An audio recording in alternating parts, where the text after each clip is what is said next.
KB Marathi न्यूजमध्ये आपलं सर्वांचं स्वागत आहे। नांदगाव तालुक्यातील पूर्व वैमनस्यकृत तरुणांचा खून, 5 जणांवर गुन्हा दाखल, 4 जण अटकेत।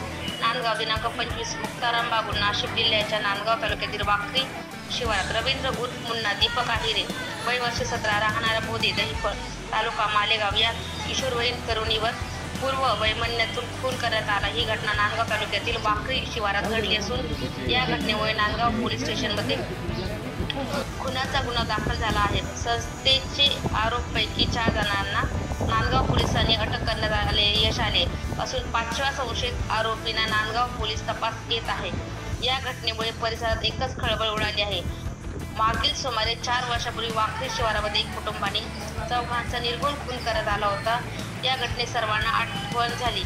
याबाबत सविस्तर वृत्त असे की फिर्यादी दीपक दशरथ आहिरे, राहणारा बोधे दहिवाळ, तालुका मालेगाव यांनी दिलेल्या फिर्यादीत म्हटले आहे की संशयित आरोपी आकाश शरद सोनवणे, ऋषिकेश शरद पवार, विनोद शरद पवार, विजय एकनाथ सोनवणे, रवींद्र अंकुश गायकवाड हे सर्व राहणार मोरेवाडी साकोरी जणांनी रवींद्र उर्फ मुन्ना दीपक आहिरे, वय 17 वर्ष, राहणारा बोधे दहिवाळ, तालुका मालेगाव, जिल्हा नाशिक वरील संशयित 5 आरोपींना संगमत करून दिनांक 23 एप्रिल 2025 रोजी सायंकाळी दिनांक 24 एप्रिल 2025 रोजी 11 वाजता दरम्यान वाखरी शिवार, तालुका नांदगाव, जिल्हा नाशिक येथे फिर्यादी याचा